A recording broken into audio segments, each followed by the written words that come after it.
So if somebody was doing something that you weren't comfortable with, how would you stop them? Well, I'd probably say things like, oh, sweetheart, why don't we do something else, or gently move their hand away, or because they try all sorts of things. And I've got to tell you, one of the things about men, which is most horrible, is they don't cut their nails. Oh, no. And we used to say, what's nicer, this or this? Oh, so you do it and to if them necessary, I'd do that on his penis, the end of his penis, just to, underline the point. But if they got really out of control and they wouldn't do anything, I'd bite them. I'd just bite them on whichever part of their anatomy which happened to be the most annoying or right in front of my face.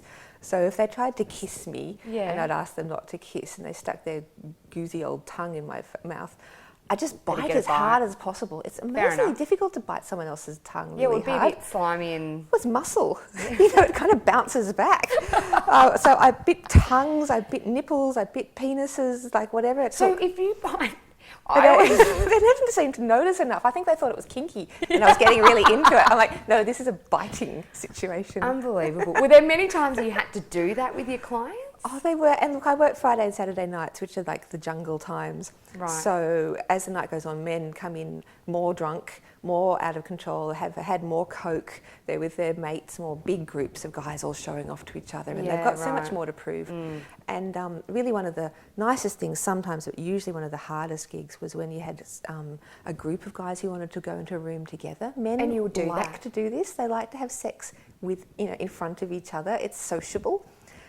I had no idea. That's really strange. I don't think women think the best thing I'd like to do with my Friday night is go off and have sex in front of all my girlfriends with other people. But anyway, so men do this and they... How many would be in a room? Like 3 or 4 in a room. We had rooms that were very big with big, super-sized, king-sized beds, super wide beds that you could fit 3 couples on. Yeah, right. Well, it's a bit weird because you're with one client that is your client and then someone else's little hand comes, But it was kind of nice, but because men are nervous, they show off in front of each other then. So they're a bit more hard to control and you have to be more polite in correcting them because otherwise they'll lose face and get angry. Yeah, okay, yeah. So the kind of the tactics you have to use are a lot more kind of canny.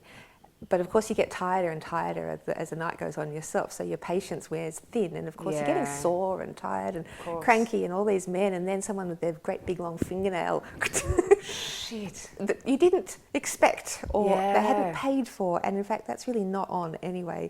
And so a lot of being a sex worker has been reining in your temper. Yeah, okay, because you can't afford to lose your temper really, and yet I don't know so how many you annoying couldn't. things happen to you all night long. And so there was lots of things that people would do which were annoying, and of course they'd just try and rip you off and they'd try and sneak extra services that they're meant to pay for. So outside the normal service, they're meant to negotiate. What's the normal service? The normal service is a massage, oral sex and intercourse. Okay. So that's the standard service, and anything beyond that should be negotiated with the lady herself and often paid for.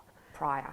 Yeah. Right. Yeah, and you agree on the prices and so on and what's allowed and what's not. It's meant to be very respectful, but guys will always try something anyway.